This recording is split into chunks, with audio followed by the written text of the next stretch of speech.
os nossos pecados. Ele é fiel e justo para nos perdoar os pecados e nos purificar de toda injustiça. Outro dia nós ministramos na igreja e um homem chegou no final do culto e disse: pastor, minha vida, eu fiz muita coisa errada. Tem jeito? Boa essa pergunta dele. Tem jeito para mim, pastor? E o caso desse homem, nós estávamos falando sobre família, e esse homem tinha vivido uma vida com muitas amantes, não é? E a nossa palestra, a nossa pregação sobre a vida em família, levou aquele homem a pensar e dizer: caraca, eu estou todo errado, né? Minha vida foi toda errada, desde o começo está tudo errado. E a pergunta dele é: posso fazer alguma coisa? Tem alguma coisa que eu posso fazer? E a resposta é: claro que tem. É claro que há algo a ser feito. Nós precisamos entender que nós não conseguimos obedecer a Deus do modo como se deveria. Se nós fôssemos estar agora diante do tribunal de Deus, quem de nós seria aprovado? Se dependesse da nossa justiça, se dependesse da nossa santidade, se dependesse da nossa dedicação a Deus, se dependesse do quanto nós somos bons, quem de nós estaria aprovado diante de Deus? Eu estou certo, a começar por mim, que eu estaria muito reprovado. Eu sei que durante algum tempo nós vamos estudar sobre esse assunto, vamos falar sobre esse assunto e as coisas vão ficar claras. E nós vamos entender o quanto que Deus é santo, o quanto que Ele é verdadeiro e o quanto que nós somos mentirosos. O quanto que Ele é e o quanto que nós não somos. De modo que quando Deus vem nos buscar, quando Deus vem nos resgatar, Ele não olha para o que você fez, Ele olha para você. Ele busca você. Ele não busca em que lamaçais você entrou, em que fontes você bebeu, por que terrenos você andou. Ele está procurando você.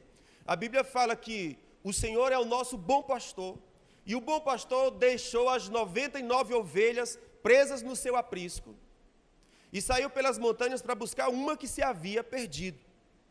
E para buscar aquela que se havia perdido, ele não poupou esforços, ele foi buscar. Ele poderia levar em consideração muitas coisas, do tipo: é apenas uma ovelha, que mal faz? De 99 perdi uma, estou com lucro. 99, perdeu uma. O empresário que tem uma empresa que tem 1% de prejuízo, é a melhor empresa do mundo. 1% de prejuízo. Mas na perspectiva de Deus, nem 1% de prejuízo Ele quer. Ele veio buscar e salvar a todo que se havia perdido. Ontem nós tivemos aqui uma reunião do nosso Ministério de Família, e lindo, nós tivemos, parabéns aqui pelos nossos líderes, que coisa linda.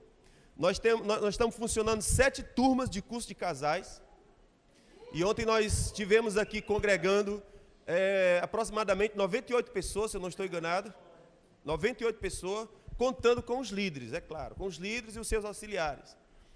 Quase 100 pessoas, pessoas diferentes, não são pessoas que habitualmente, parece que eu estava pregando ontem para uma igreja diferente, né? Porque não eram os rostinhos que a gente está acostumado a ver, eram pessoas novas. Mas o que me surpreende é o quê? Que no final, algumas pessoas testemunhavam dizendo assim: pastor, é um milagre essa pessoa estar aqui. E não foi só uma que falou, foram várias que falaram: pastor, é um milagre, pastor. Essa pessoa, você não tem noção, pastor, como é milagre essa pessoa estar aqui. E ela está. Eu digo: meu Deus, como é que pode isso? A igreja é a casa do Pai. Como que os filhos se sentem afugentados da casa do Pai? O que é que acontece?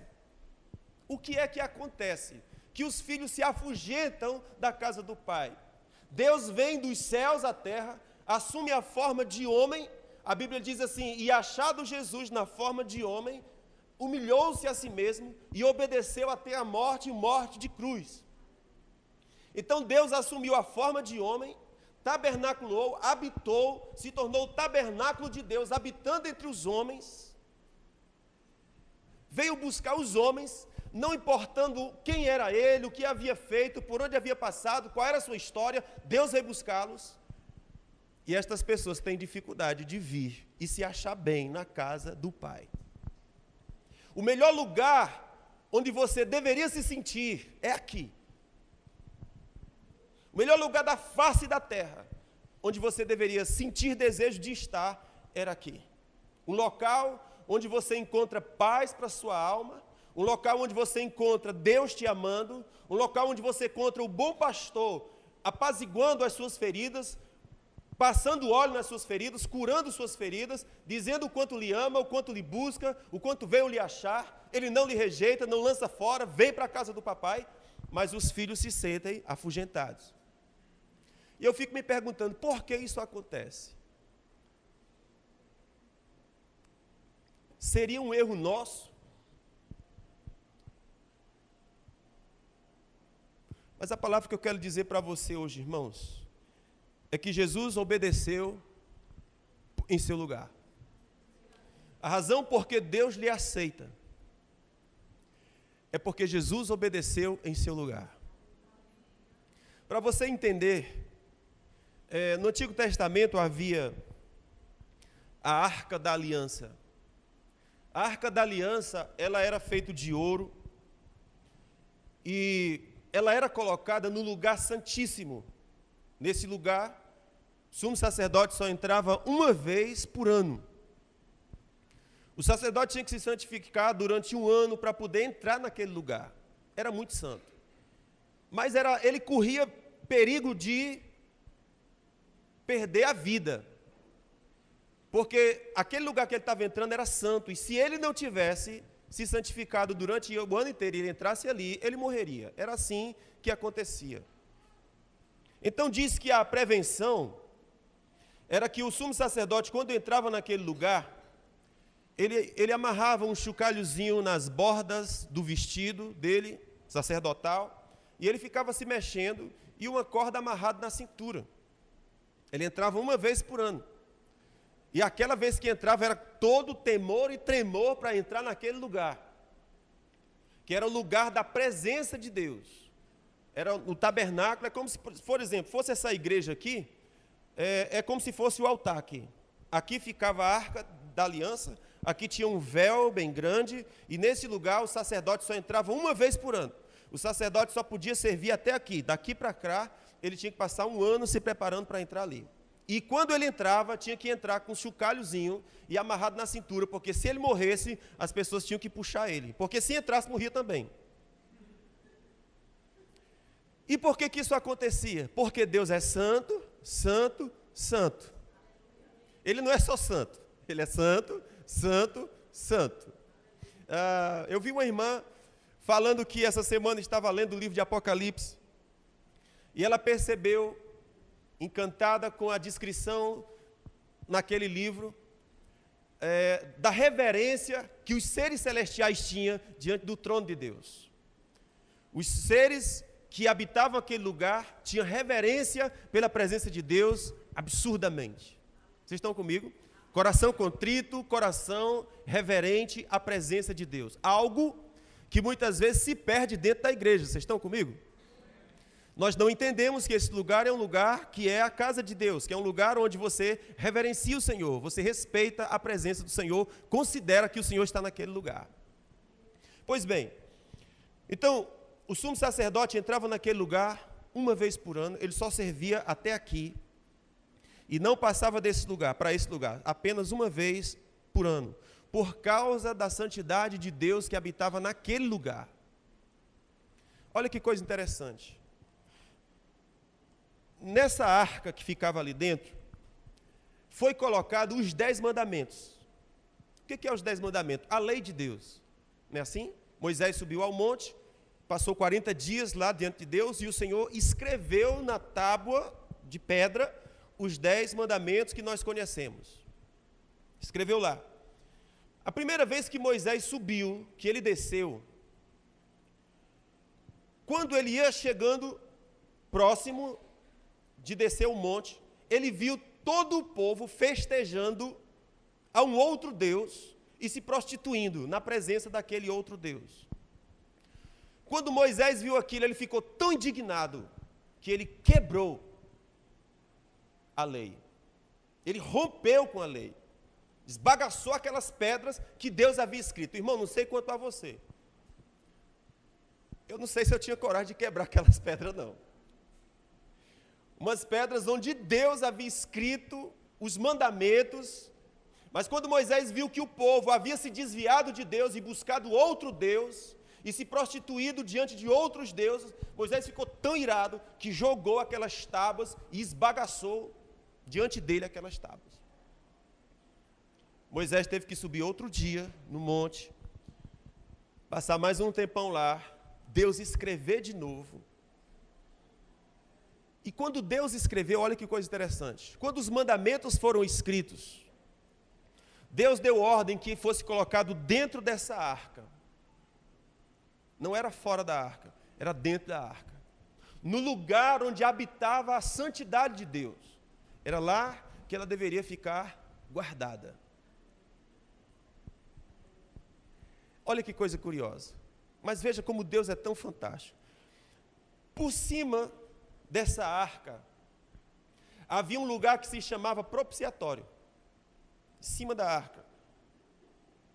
Nesse propiciatório, era onde o sumo sacerdote, uma vez por ano, entrava e derramava o sangue do sacrifício em cima daquele propiciatório.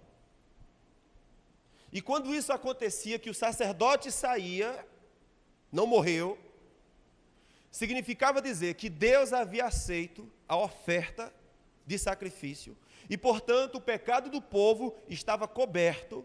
E durante esse ano, eles estariam debaixo da bênção e proteção do Senhor. Ocorre que tudo isso é uma simbologia para algo que iria acontecer no futuro, referente a Jesus. Jesus, ele foi ao mesmo tempo sumo sacerdote, ao mesmo tempo ele foi o sacrifício, ao mesmo tempo ele levou o próprio sangue, tudo foi ele.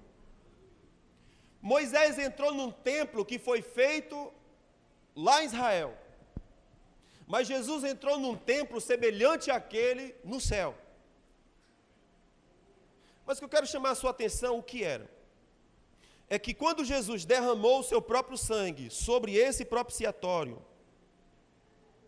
a lei de Deus estava debaixo do propiciatório. Vocês estão comigo? A lei de Deus estava debaixo do propiciatório. De modo que, quando Deus olha para a sua lei, quando Deus olha para a sua santidade, a primeira coisa que ele vê é o sangue aspergido sobre aquele lugar. Então ele não enxerga primeiro pecado, ele enxerga primeiro o sangue que purifica o pecado. Então, algumas pessoas, quando nós dizemos assim, venha para a vida de Deus, entregue sua vida a Deus, elas dizem, eu vou me preparar. Eu ainda não estou pronto. Eu tenho medo de entregar minha vida a Deus e eu não consegui voltar atrás. Escute, não é você que consegue agradar a Deus. Deus não buscou você por algo que você fez. Deus o buscou por Ele próprio, porque Ele quis, porque Ele o amou. O mérito começa dele, não seu. Qual é a sua atitude? Vem para Deus, deseje Deus, queira Deus, busque Deus. Porque você achará, se você assim buscar. Vocês estão comigo? Então esse texto está dizendo, se confessarmos nossos pecados, Ele é fiel e justo para nos perdoar o pecado e nos purificar de toda injustiça. A pergunta é, quantos de nós acreditamos nisso? Deus não pediu aqui para você fazer muita coisa. Ele disse apenas confesse e creia. Apenas confesse e creia. Deus não está esperando que você seja bom o suficiente para agradá-lo. Ele está esperando que você creia no que Cristo fez em seu lugar. Amados, esse ambiente que nós precisamos entrar para crer na justiça que Deus nos deu. Escute, a justiça que te habilita para entrar na presença de Deus, para viver na presença de Deus, é uma justiça que Jesus conquistou, não é uma justiça que você conquistou. No domingo passado nós lemos um texto que, quando Jesus morreu, Deus estava em Cristo, reconciliando o mundo consigo, não depositando na conta dos homens os seus pecados, mas apagando esses pecados. Ele estava apagando os seus pecados. E depois ele diz: se alguém está em Cristo, esse alguém é tornado novo. Se alguém vem a Cristo, esse é tornado novo. Quantos de nós gostaríamos de voltar no passado e apagar algumas coisas? E você diz: eu não posso fazê-lo. E é fato. Nós não podemos retroceder no tempo e apagar algumas coisas que fizemos, das quais não nos orgulhamos. Nós não podemos fazer. Está no passado. Mas nós podemos crer em algo que Cristo fez em meu lugar, não pelo meu merecimento, mas porque Ele quis, porque Ele me amou, Ele me buscou, Ele quis. E baseado nisso, eu posso ter coragem para me aproximar de Deus e deixar que Ele torne novas todas as coisas. Quem tem a habilidade de modificar as coisas que eu não posso é Deus. E nós precisamos parar de lutar com a nossa própria força e crer. Precisamos parar de lutar com a nossa própria força e crer naquele que morreu e ressuscitou dos mortos para a nossa justiça. Nós nos aproximamos de Deus baseado na justiça que Ele nos deu, não na nossa justiça, porque a nossa justiça sempre estará reprovada. Não há um justo sequer, não há um sequer, todos estão reprovados. Ninguém consegue sequer triscar a majestade da santidade de Deus. Ele é santo, santo, santo. A Bíblia fala que diante dele, lá em Apocalipse diz que diante dele fogem os céus e a terra. Irmãos, quão grande é Deus? Eu não consigo imaginar. Os céus, quando contemplam Ele, se enrolam. A majestade de Deus é imensurável. E ainda há homens pensando que são bons o suficiente para estar em pé diante de Deus. E não está. Quando nós comparecemos perante Deus, se não for o sangue de Jesus, somos fulminados. Por vezes você encontra na Bíblia registro de homens que tiveram experiências tão profundas com Deus e disseram: ai de mim, porque vou morrer. João era um. João, que escreveu o Apocalipse, era um. Ele ouviu a voz do Senhor e ele dizia: era voz como de muitas águas. Era voz ensurdecedora. Era de uma intensidade absurda. E quando ele ouviu a voz, ele nem viu, ele ouviu a voz, caiu como morto. Mas o Senhor o tocou e disse: levante-se. Ó, Jesus tocou e disse: levante-se. Preciso que você escreva esse livro. Levante-se. E assim aconteceu com Daniel. Daniel estava jejuando 21 dias. E num desses momentos, ele viu que os céus se rasgaram. Uma visão dos céus foi dada a Daniel. Ele estava com muitos companheiros, mas os companheiros não viram o que Daniel viram, mas sabiam que algo extraordinário estava acontecendo, embora não vissem, e fugiram amedrontados. Quando Daniel estava diante daquele ser, ele diz que desconjuntou, caiu como morto. E disse: meu Senhor, eu não consigo.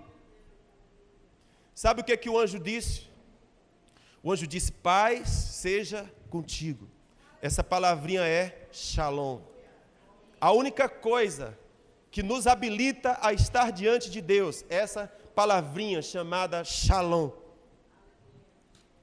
Isso nos habilita a estar diante de Deus. Então, naquele instante, Daniel foi levantado. E ele pôde ouvir o que o anjo falava, mas a sua boca estava muda, e o anjo foi tocando, até que ele esteve pronto para estar diante de Deus e ouvir o que o anjo estava dizendo. Porque a sua estrutura física não suportava aquele que falava. Irmãos, nós não temos noção de quem é Deus. Quando nós não temos noção de quem é Deus, nós nos achamos no direito de ser cínico. Você acredita num negócio desse? Nos achamos no direito de ser cínico. Mas quando a glória de Deus se aproxima, o nosso cinismo cai por terra. Por exemplo, nós mentimos. Algumas pessoas mentem com muita facilidade. Crente mente, que é uma beleza, às vezes. Me lembro de uma história de um senhorzinho que chegou, era um pastorzinho velhinho, e uma galerinha jovem queria tirar onda com o pastor, né? E disse: pastor, chegou, disse: o que foi? Pastor, vem aqui fora. O que é, homem? Pastor, uma vaca está voando, pastor. Uma vaca passou voando. E o pastor saiu apressado lá fora e foi olhar: cadê a vaca? Aí os meninos tiraram onda com o pastor. O pastor olhou para eles e disse, os meninos disseram: pastor, o senhor acreditou? Ele disse: eu prefiro acreditar que uma vaca voe do que acreditar que um crente mente. Eu prefiro acreditar, irmão. Se você diz para mim que a vaca está voando, eu vou crer. Mas eu não acredito que você mente. Então, aconteceu um caso na igreja primitiva, lá no início dos Atos Apóstolos, que Ananias e Safira mentiu. Irmãos, mas naquele tempo, a igreja estava vivendo um nível da presença de Deus tão forte, tão intenso. E eles achavam que podia mentir e ficar de bem. Mas quando eles chegaram diante de Pedro dizendo uma mentira, Pedro, sabendo pelo Espírito que era mentira, disse: por que você mentiu ao Espírito Santo? E porque você mentiu, você vai morrer. Na mesma hora o cara caiu morto. Passou-se horas, chegou a esposa dele, e Pedro perguntou: foi assim como teu marido disse? A mulher: verdade, o meu marido disse a verdade. Ele disse: pois tu vai morrer, assim como ele morreu. A mulher, pufo, caiu e foi enterrado junto com seu marido, por causa de mentira. Então, nós não temos noção do que é a santidade de Deus. O profeta Isaías, quando viu a Deus assentado no seu alto e sublime trono, a mesma coisa aconteceu com ele. Ele começou a tremer todo, se desconjuntar, caiu. E disse: ai de mim que estou perecendo, vou morrer. Ele sabia que já ia morrer, porque os olhos dele viram o Senhor. E enquanto ele estava pensando essas coisas, a Bíblia fala que um anjo foi no altar de Deus, pegou uma brasa do altar de Deus, tocou os lábios do profeta e disse: hoje eu estou retirando de você o seu pecado. Na hora que o anjo retirou o pecado de Isaías, ele pôde ficar na presença de Deus. Agora, por que eu estou dizendo isso? Irmãos, eu tenho certeza que o profeta Isaías era homem de Deus. Não era um canalha, era um homem de Deus. Certamente ele se destacava da grande maioria dos homens de Deus, era um homem de Deus, digno de respeito e honra. Mas quando ele se viu diante da majestade de Deus, ele disse: ferrou, não dá para mim. E caiu como morto. Se não fora Deus tocando nele e removendo os seus pecados, ele não poderia estar na presença. É o que a gente aprende com essa história da arca. Deus colocou os seus mandamentos dentro da arca e acima colocou o sangue do seu filho. Todas as vezes que Deus olha para a sua santidade, ele vê a obediência do seu filho. E essa é a única razão, o único motivo porque eu e você podemos ser salvos. Esse é o único motivo, a única razão porque eu e você podemos ter relacionamento com Deus. Esse é o único motivo porque eu e você podemos nos apresentar diante de Deus seguros. Mas eu lhe digo, nós precisamos nos arrepender da nossa justiça própria, porque a nossa justiça própria fede diante de Deus. Nós precisamos reconhecer e dizer: eu preciso da tua justiça. Qual é a única coisa que nós precisamos? Que você creia. Esse texto que nós lemos disse: ele é fiel e justo para nos purificar de todo o pecado, nos perdoar todo o pecado e nos purificar de toda injustiça. A pergunta é: você crê nisso? A pergunta é só essa: se nós cremos nisso. Se Deus nos purifica de toda injustiça, o que é que sobra? Responda para mim. Se Deus nos purifica de toda injustiça, o que é que sobra? A menos B é igual a C. Se eu tenho A, injustiça. E eu tenho B, justiça. E eu retiro a injustiça, o que sobra? Justiça. Amém? Conjunto.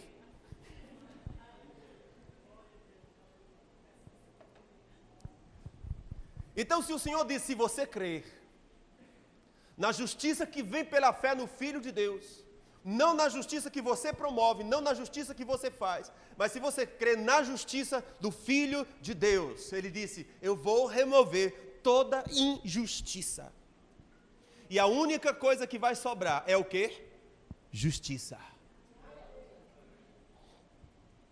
De modo que quando Deus olha para você, o que Ele vê? Justiça. O livro de Tiago diz assim, que a oração de um justo é poderosa nos seus efeitos. Eu pergunto, você tem coragem de dizer que é justo?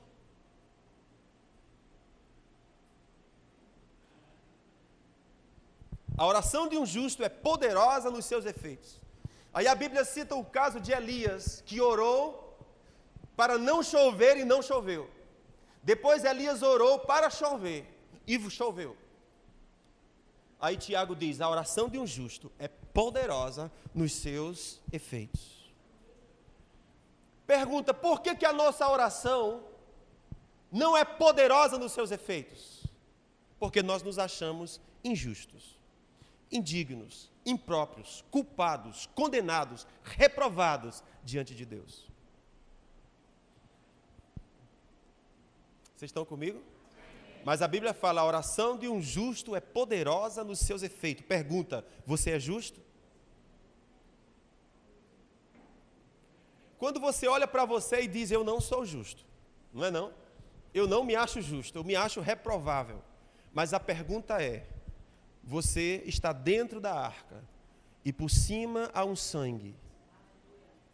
E quando Deus olha, vê o sangue. E por causa do sangue, Ele lhe recebe. Amém, queridos?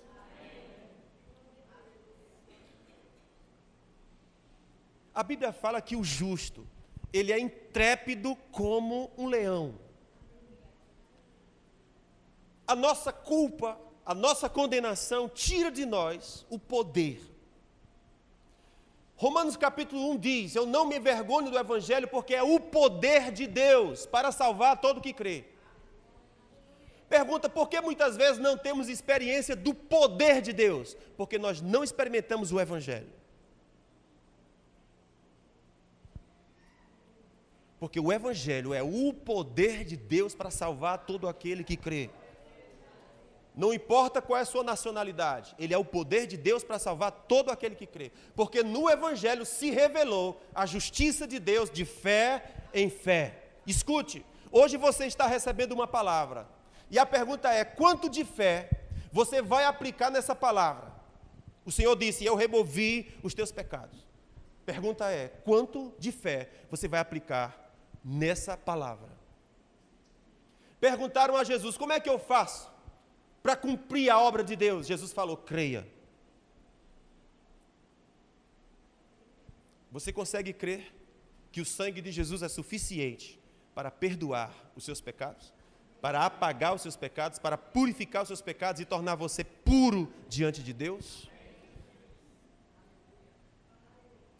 Pergunta é se nós cremos nisso. Amém?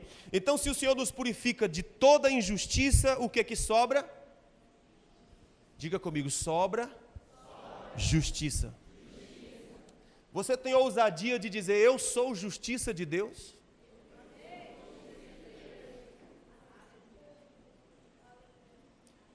A Bíblia fala que 2 homens subiram ao templo para orar.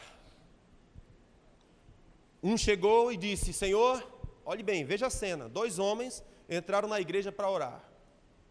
E um levantou a voz e disse: Senhor, eu não sou como os demais, apontando para o colega do lado. Eu sou um cara que dou o dízimo na tua casa. Eu sou um cara que estou presente em todas as reuniões. Eu sou um cara que, quando o diaconato precisa de mim, eu estou lá. Qual que seja a necessidade da tua casa, eu estou presente, chego junto. Não sou como os demais. E o pobre coitado que estava do lado disse: misericórdia, ferrou para mim, não dá.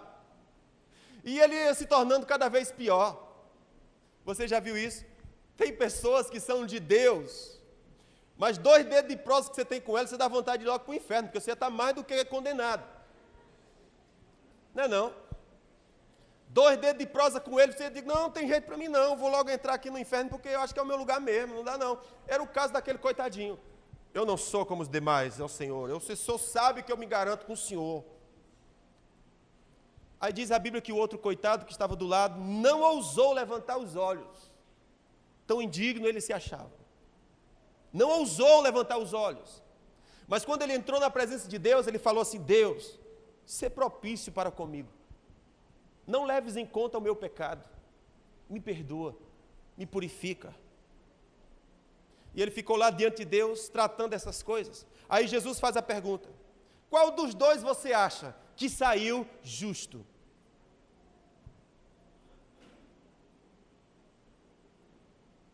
Aquele que confiou em si, ou aquele que confiou em Deus, que purifica o pecado dos homens e os habilita a estar na presença dele? A Bíblia diz que esse homem foi o que saiu justo. Mas fale comigo: ele saiu justo. Repete comigo de novo 3 vezes para a gente ficar fixado isso aqui. Ele saiu justo. Vamos dizer 3 vezes. Ele saiu justo. Segundo, ele saiu justo. Terceiro, ele saiu justo. O que ele era? Acontece alguns irmãos que vão orar a Deus e eles acham que dizer assim: Deus, eu sou pó e cinza. Como dizia um colega meu, ele dizia assim: pastor, eu sou uma lepra. Eu não presto, pastor. E assim era como ele dizia. Todas as vezes que ele ia diante de Deus, ele fazia a mesma oração: Deus, eu sou uma lepra. Eu não sirvo para nada. Eu não presto para nada. Eu não devia nem ter nascido, o Senhor sabe. Aí ele entra outra vez diante de Deus e fala as mesmas coisas. Não foi assim que Jesus falou. E ele acha que porque está fazendo essa oração, ele está sendo humilde. Isso não é humildade, é incredulidade. Porque a Bíblia fala que o homem fez aquela oração, mas Jesus falou: ele saiu justo. Aquele que purifica pecados tocou nele. Aquele que purifica pecado remiu, tirou, arrancou, aniquilou o pecado dele. Aquilo que o matava foi removido. Ele não é mais a mesma pessoa. Vocês estão comigo? Quando alguém é tocado por Deus, a vida não é mais a mesma. Quando Deus remove aquilo que nos mata, a pessoa não é mais a mesma.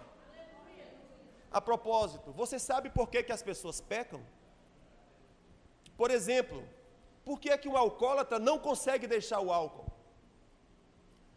Por que é que um drogado não consegue deixar a droga? Por que é que um prostituto não deixa de ser prostituto? Por que é que um cara que rouba não deixa de roubar? Por que é que uma pessoa que gosta de extorquir não para de extorquir? O que é que acontece? Ele está debaixo de uma lei chamada lei do pecado e da morte. Não é algo que ele pode fazer por si. É algo que, se Deus não remover, nunca será removido. Chama de lei do pecado e da morte. E a Bíblia fala o seguinte: como que aconteceu isso? Como que surgiu essa lei do pecado e da morte? A Bíblia fala: um homem desobedeceu a Deus, chamado Adão. E por causa da desobediência de Adão entrou o pecado no mundo. E com o pecado entrou a morte. Mas, assim como o pecado entrou no mundo pela desobediência de um homem, a justiça também entrou no mundo pela obediência de um homem. Agora eu pergunto para você: por que é que o pecador não consegue deixar de ser pecador? Porque ele está debaixo de uma lei, chamada lei do pecado. Mas por que é que aquele que é tocado por Deus, ele abandona o pecado? Porque ele foi tocado por uma lei chamada lei do Espírito e de vida em Cristo Jesus. Não sei se você entende, mas pela desobediência de um, o pecado entrou. Mas pela obediência de um outro, chamado Jesus, a justiça entrou. E aquele que crê, a Bíblia fala, receberá o dom da justiça.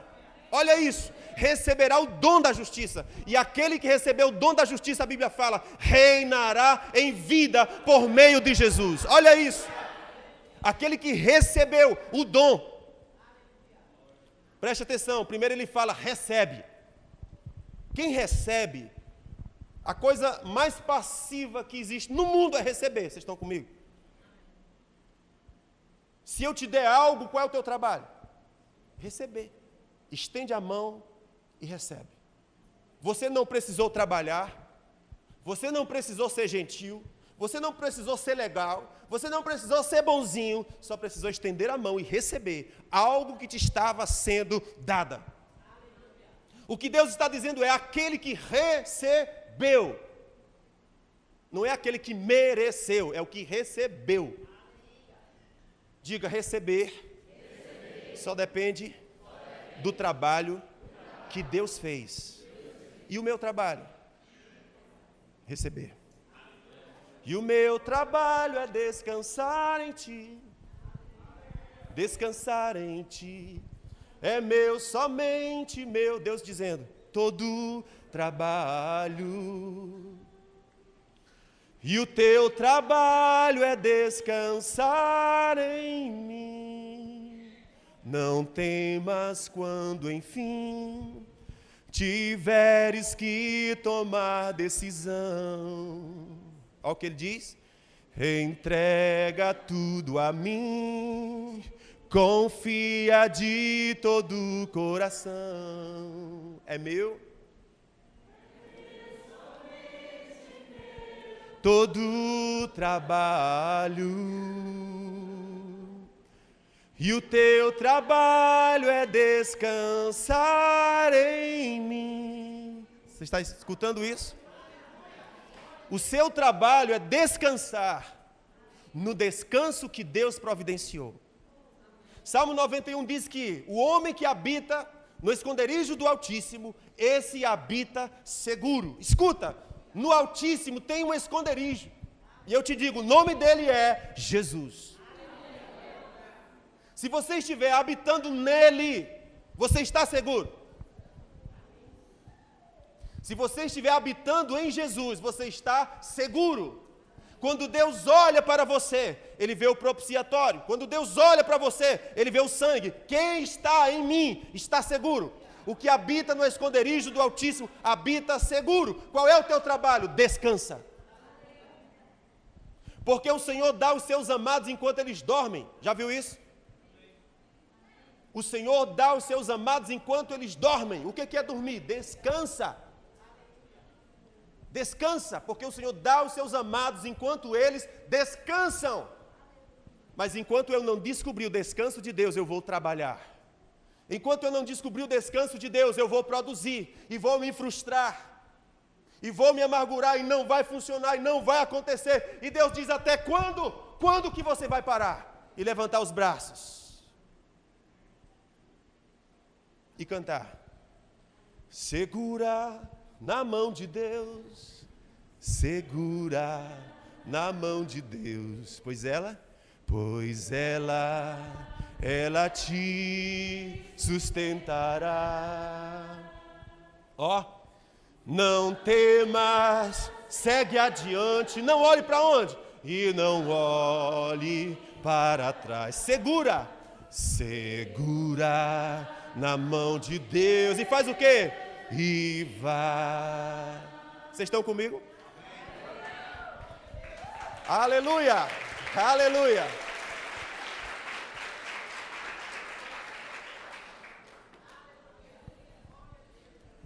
O pecado e a morte entrou no mundo por meio de um homem.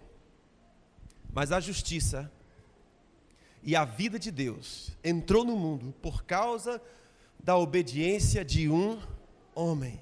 A pergunta que eu faço é: a quem você vai escolher? Numa você descansa. O que habita no esconderijo do Altíssimo habita seguro, está seguro e livre do mal. Salmo de número 46, o Senhor fala assim: bramam as nações, olha, diz, bramam as nações, reinos se levantam, povos guerreiam, Deus se levanta e quebra o arco, corta a lança, joga o carro no fogo. Aí depois ele diz: aquiete-se e veja que eu sou Deus. Sou exaltado entre as nações. Mas olha o que ele está dizendo. Ele está falando sobre as nações estão se mobilizando e fazendo coisas. E Deus está dizendo: aquieta-te. Aquieta-te.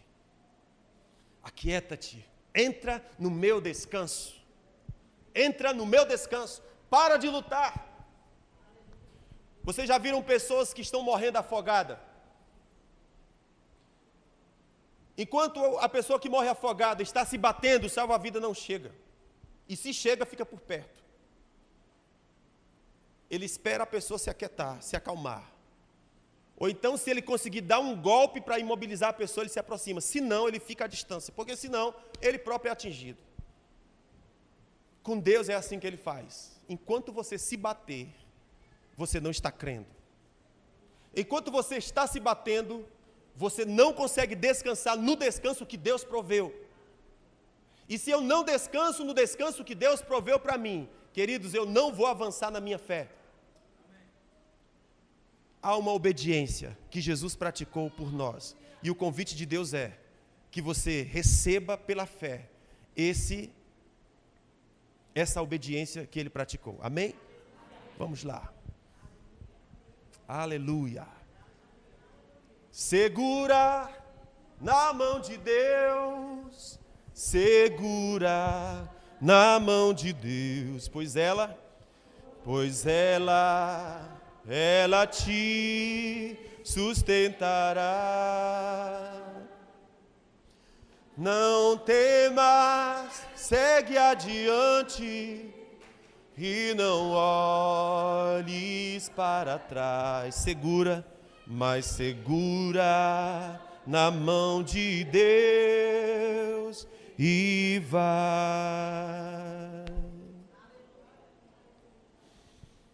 Repita comigo essa frase: a graça é a disposição de Deus de me amar sem nenhum mérito da minha parte. Todas as vezes que nós falamos de graça, a gente diz assim: graça é favor imerecido. Eu amo essa definição de graça. Vamos decorar? Diga comigo: graça é a disposição de Deus de me amar sem qualquer merecimento da minha parte. Quem consegue repetir?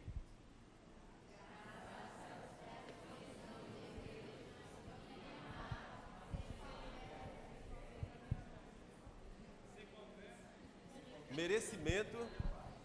Vamos dizer forte: graça.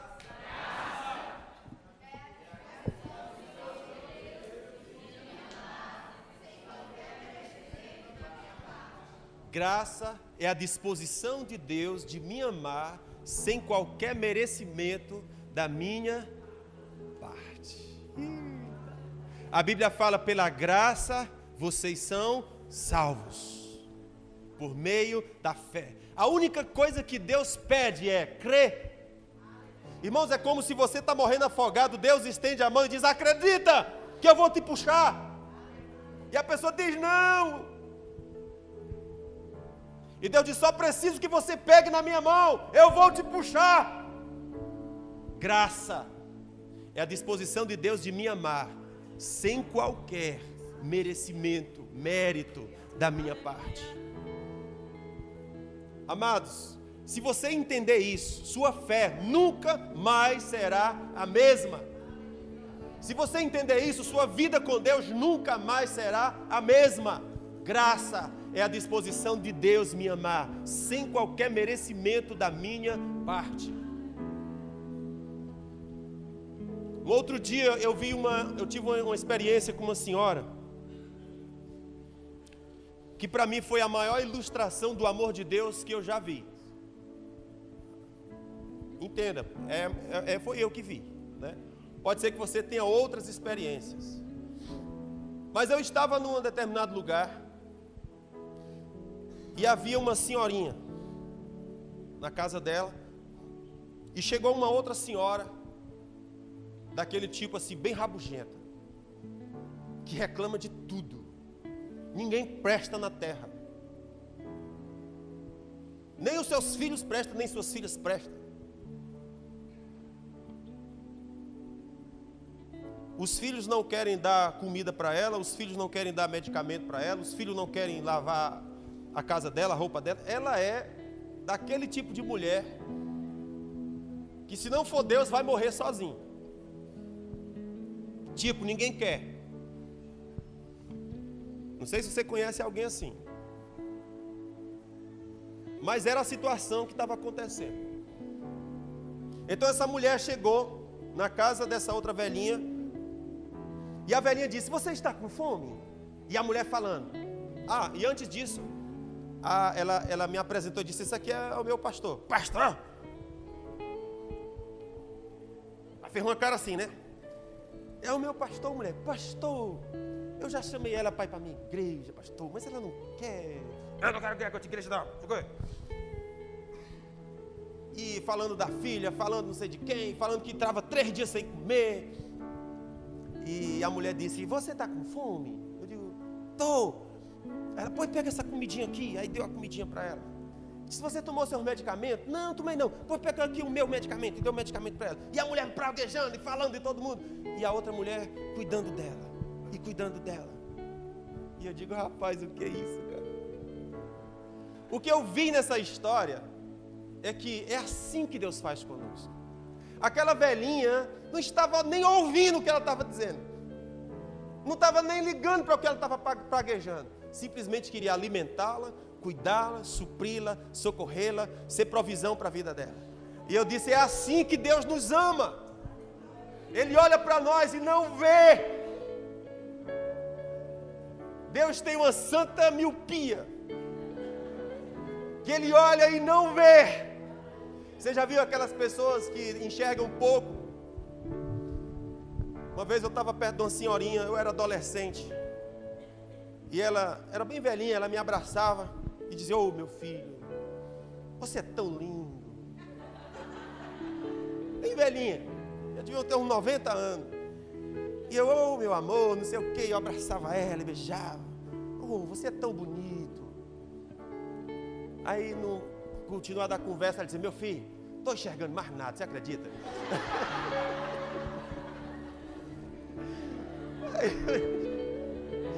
Eu digo: eu vou ficar só com a parte boa, né? Vou ficar só com a parte boa. Mas deixa eu te dizer, irmãos, é mais ou menos assim que a graça de Deus faz conosco. Ele olha para você e simplesmente decide: eu não vou enxergar. Só uma coisa que eu vejo é você. Só uma coisa que eu resgato é você. Só uma coisa que eu me importo é você. Só uma pessoa que eu estou envolvido é você. Não me importa o que você faz, o que você fez, deixou de fazer, eu quero você. A graça é o favor de Deus, é a disposição de Deus me amar, sem nenhum merecimento da minha parte. Deus trata conosco como a mamãe trata o bebê recém-nascido. Bebê faz cocô. Mamãe sabe.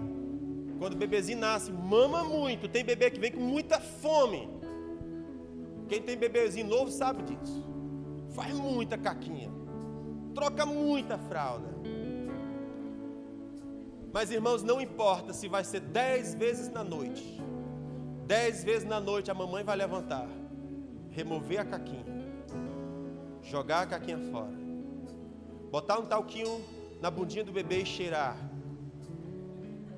É assim não? É assim ou não? Mamãe cheira bumbum de bebê. E algumas vezes na vida, quando ela encontra uma pessoa que ela gosta muito, ela vai dizer: você tem cheiro de bumbum de bebê.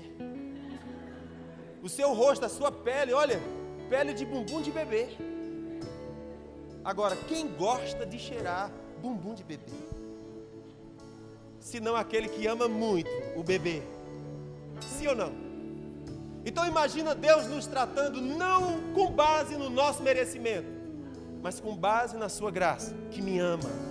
É uma disposição divina de me amar sem nenhum merecimento da minha parte. Ele pega a caquinha e remove. E pega você de volta. Remove a caquinha e pega você de volta.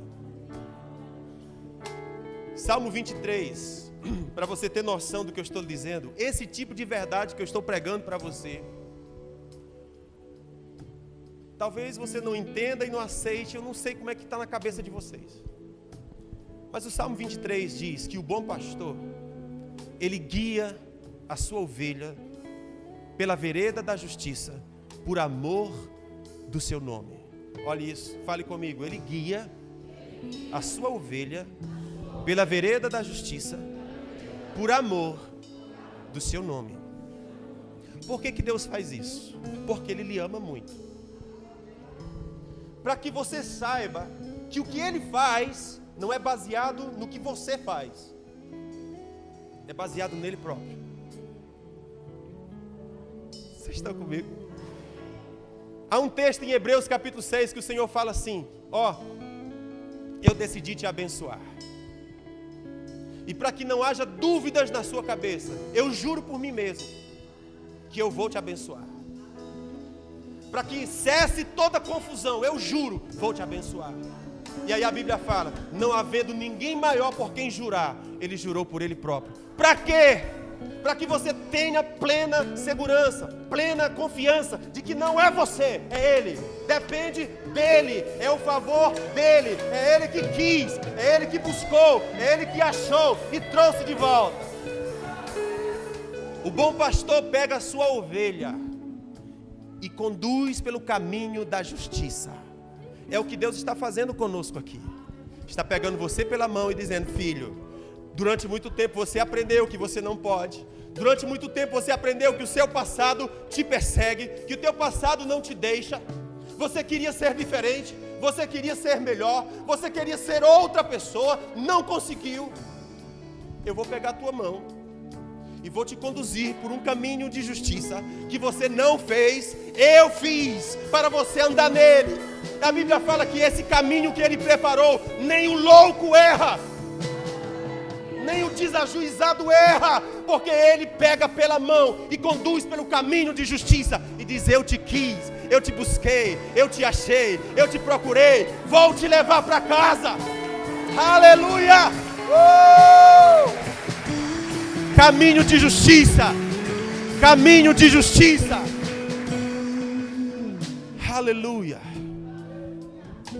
A graça é a disposição divina de me amar sem qualquer merecimento da minha parte.